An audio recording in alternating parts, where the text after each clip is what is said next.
Hello and welcome. And yes, it's a lovely time we're going to spend together now with Aly Harrold from alyharrold.co.uk. And I'm very excited, as usual, to be speaking to Aly. And one of the things I'm interested in, particularly about Aly's work, is that, as you all know, there are issues in the world around at the moment concerning women's voices being heard amongst different campaigns that are going on and raising awareness of women's roles in society, in the workplace, and this feeling of injustice still.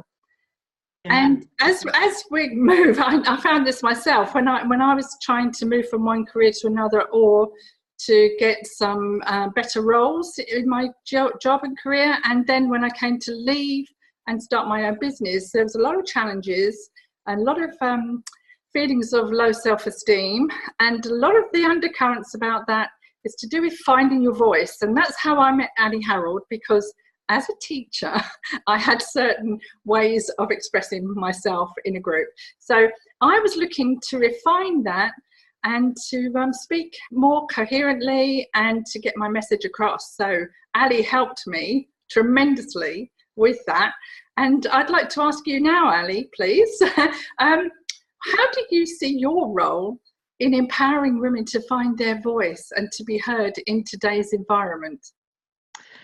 It's really interesting, Victoria, isn't it? Because I think with all the, like you mentioned, all these stuff that's out there at the moment in the media, it's doing two things. It's either galvanising women into action or paralysing them into inaction, because it frightens them even more that, oh my God, you know, look what's happening out there, I don't want that to happen to me. And so the ones that are paralysed, really, you really feel for them, because every woman has got something to share, some wisdom, some knowledge that needs to be shared, and often it's being able to step up and speak that stops them progressing in their job, like you say, coming out of corporate and finding their own voice. So they're not speaking for the company anymore, they're speaking for them, whatever their business is, or just stepping forward in some way. It's difficult, but it isn't insurmountable, you know. So I help them to feel comfortable, because I think a lot of women pay a high price. They stand up and speak, and they're paying a high price in their energy, so they are worrying and stressing about doing that. So I help them let go of some of that worry and some of that stress, so they can feel lighter and get their message out in a more positive way. And for the others who have maybe never even thought they've got something to share, that's the lovely thing, is helping them find that message and that story and that way of delivering. That's just fabulous. So lots of different ways that I work with people, but the end result is they come out with they find their story, or they find their louder, more creative voice to be able to express. That was something I was thinking of, because yes, I built a scenario there, but of course I know that you work with authors, and I know there was one particular author who's very prolific and well known, who then found she had speaking thrust upon her. So this is something that every woman seeks, is it? It's not something we all want to do, but we often find we have to do.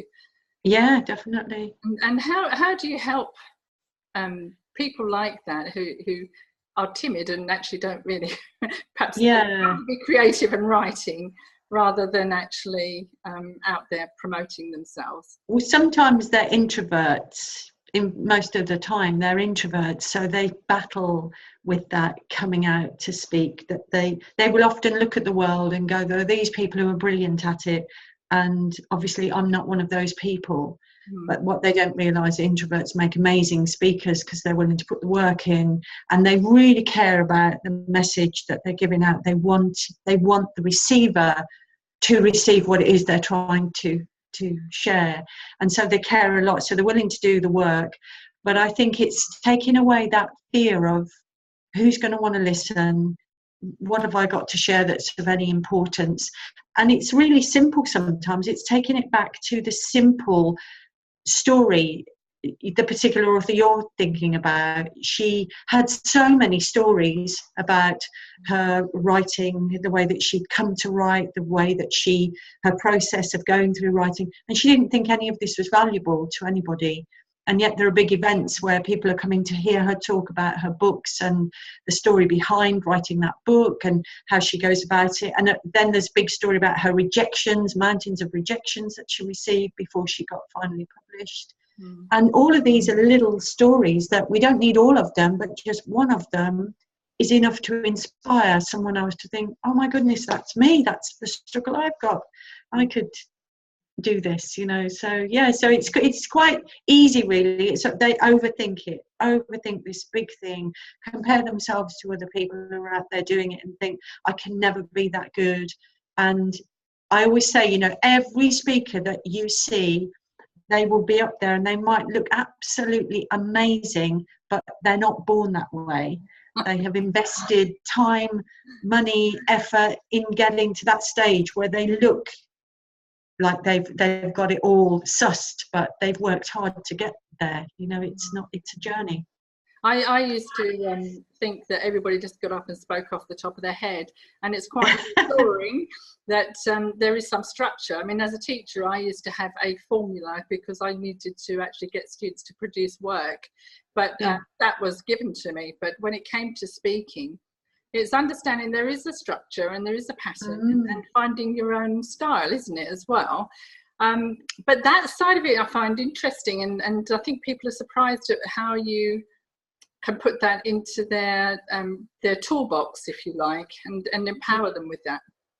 Well, I always say it's like you're building a house. So when you're speaking, what you're doing is you're putting the foundations in, and the foundations are, you know, let's think about nerves, for instance. If you're usually nervous and anxious because you haven't prepared enough, you haven't practiced enough, you're not sure of what you're saying.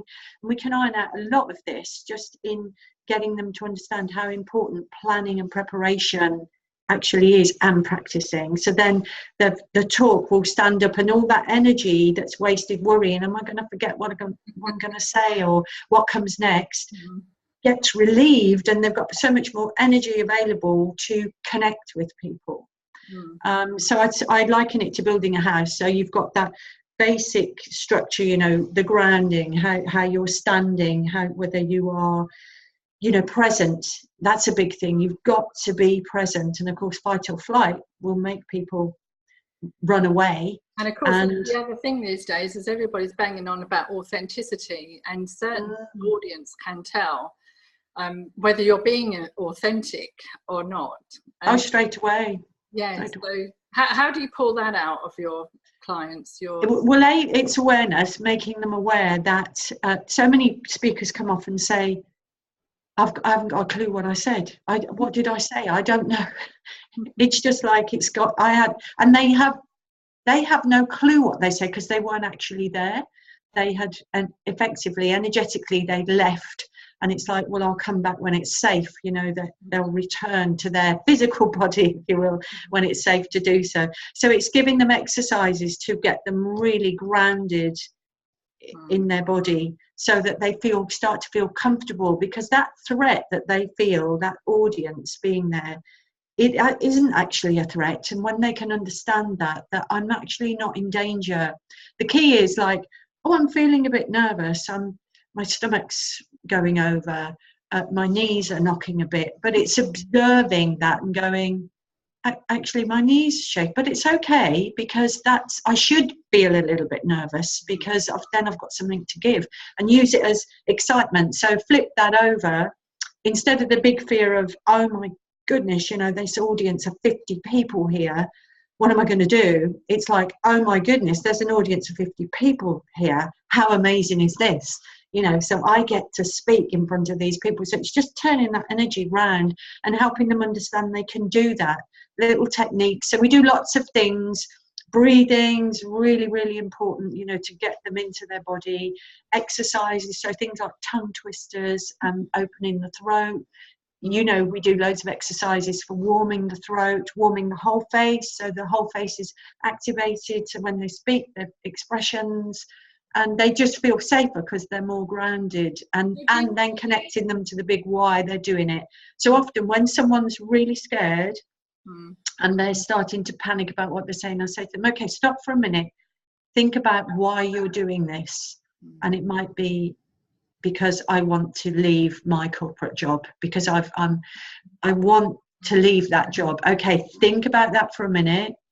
Okay, now go again. And as soon as they get that, yeah, that's why, they're much more powerful. Or it might be their kids, you know, it might be because I want my daughter to understand that she doesn't have to fight for everything in her life. She can find what she's passionate about and go out there and pursue that. And that will bring her the results she wants, not this battling for everything all the time. So yeah, those kind of techniques help them. Yeah, one of the things I was going to say there before you started about the big why, the big why is the motivating factor, because for me it was a case of I've got to do it. You've got to do that and get over the hurdle and practice. Yeah. Perfect. And the more you practice something, the better you get at it. But I was thinking about the voice techniques, etc., because I've got quite a weak voice, but I found your exercises really helpful before I talk. And you bring a lot of your experience from your singing background, don't you? Because you had a career in singing before. Yeah, that's when I first started speaking myself, and I was winning awards for speaking. Kent Speaker of the Year, South East Speaker of the Year, National Speaker of the Year. I went up for an award and they were all men apart from me. And I'm like, it's interesting. The women seem to shy away a little bit. And I didn't make the connection between my knowledge of the voice and how effective, you know, that projection is, where a lot of women, when they stand up to speak, the voice is quiet. And it's like anything, to build depth and resonance, it's all down to the body. You know, you've got to be in your body to get that depth and get that resonance. So warming up the voice is really, really important. So yeah, that the light bulb went on for me when I realized, oh, I understand now what it is I'm doing. My voice is, you know, full of energy, full of light, full of, you know, the different shades of colour. It's just so important to bring in to your voice when you speak. So yeah, that it all comes in. It's interesting because it makes you quite entertaining when you're working with us. I also was wondering about, you mentioned awards. I know you won a prestigious award in 2018 as well. Is it Businesswoman of the Year? Yeah, business under 5 years, Businesswoman of the Year. And that night we had, there were 11 other women winning awards who had done my speaking program. And there's a direct relationship there between the confidence you build for speaking gives you the confidence to go after stuff. You know, where before you'd have put loads of excuses in the way. No, I won't go for that. It's like, yes, I'm going for it, because it has that knock-on effect. You know, your confidence, you build it in one area, it affects another area. And so it's lovely. And that was lovely to see. But also it's because you are an award-winning expert speaker that you're able to empower those that come and work with you, because you teach them what you know. You share so genuinely everything you've got. So it doesn't surprise me at all that there are 11 winners and 11 contestants. And it's amazing to think that all in one night. So it's very encouraging. Well, I think we too easily don't shine our light, and we don't, you know, men will boast about their achievements and will, you know, see no reason why they don't stand up and say, look, this is me, this is what I do, and I do it amazingly. Women won't do that. And we should be standing up there saying, this is me, not in a egotistical boasting way, but in a way that, you know, and I want to inspire you to do the same. And that's what it's about, isn't it? Being that light for someone else to go, well, look, this is how she's done it, and so I could do it, and lead the way. We've all got to lead the way and be light bearers for those others following us, for some they can follow and know they can do it. Yes, and you are a good role model because you walk your talk. And also you've got some interesting programs, and I know there's something exciting coming up towards the end of the year. So what would you say is the best thing about your program? The one that I'm thinking of is the long-term one where you take people for a few months. I think that one for me is almost my favourite, because you see the progression for people, and because it's done in a group. When someone's sitting there maybe thinking, oh, I'm still struggling, and they see some progress someone else is making, they start to then realize, oh, we're all making this progress, we're all progressing together. Or they'll watch something that someone else doesn't think, oh, I could do it that way, I could take a bit of that and do it this way. So they learn from each other, and taking them from that first point until the final point when they get to record their video of their talk, or the difference is like, oh my goodness, I can't believe this is the same person who on that first day, you know, struggled a bit. So it's just lovely. It's an amazing thing to see. I love it. I understand that. I've seen a lot of people change after they've worked with you, and we do have that term, don't we? They've been allied. They've been allied. You can tell an ally speaker, and then you promote people to go out into bigger forums than they first expect. And you've had some of your students and clients go on to TEDx talks, haven't you? I think the thing is, Victoria, when people come in, one of the big things I do is at first that visioning. What's the speaking for? What do you want to do with it? And sometimes it will be as simple as, I just want to be able to do the 15 minutes at a network event. I want to ask to do those slots. And they'll put this down on their form. But at that point is when I start to ignite bigger things in their head. You know, have you thought about, do you want to do webinars? Do you want to deliver what you do via webinar? Because it's a big speaking platform. Do you want to do what we're doing? This kind of thing. Here, do you want to run your own workshops, your own events? Because I have this phrase, you know, if you can't find an event to speak at, create one, you know, yourself. And so by the end of it, they're like, wow, I never thought, but maybe there is a TED talk here, or maybe there is a radio show here, or something, you know, and it like sets the wheels in motion for bigger things. And they'll turn around and go, I never thought I would be doing this, you know. 6 months on, I'd never thought I'd be doing this. And of course that impacts careers, job roles, it impacts family situations if you're doing any speeches for weddings, etc. But of course it mainly, I know most of the people that come to you are business owners. It can really grow a business, can't it? And help you to be seen as the expert, and for you to have the confidence to go ahead. So this has all been rather wonderful. I can see that you empower women very, very much and greatly, and I've seen it myself. I just wonder if there's anything that you would like anyone to do. I mean, I'm sure there's some really wonderful ladies and some fabulous women here who would like to speak up and speak out more. How can they get in touch with you? And what should they can go to my website, alyharrold.co.uk. They can email me and we can have a free call and have a chat and see if I'm the right one to help them, because it's all about that match. You know, there are loads of speaking coaches out there, but it's the one you feel comfortable with. I do have a really holistic approach, so it's, you know, I think I attract the kind of introvert business person who's never considered themselves as being capable of standing up to speak. So I get a lot of people like that along. And I also attract lots of people who are out there, and I've mentioned this before, Victoria, they're paying a really high price to do it. So they're stressing and worrying and losing sleep and wishing the time away. And I guarantee to move them to that space where that is not the case anymore. You're going to really enjoy this. You're going to be able to stand up, do it so well that you go, wow, when's the next one? I loved it. One of the things I love to see is the fear and trepidation when people first come on a program, on one of your events, and this hesitancy. And yet at the end, there's so much fun, there's so much laughter, there's so much love, you know, there's just so much collaboration and support. Yeah, it's a collaboration. It really transforms their confidence.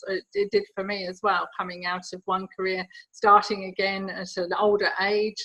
It was quite liberating to have that cooperation and support. Because you touched on it there as well, the age thing. Often women, you know, I'm 60 myself. I know lots of women, you know, my age, who are like starting again. They're starting another business. It might be they've come out of a marriage and they need to, you know, bump up their pension.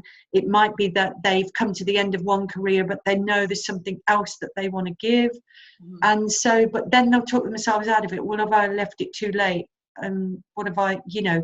But it's not true. There's, you know, that second bite of the cherry. There's so much going on for women of this age that are getting, you know, good businesses off the ground. So it's a really exciting time.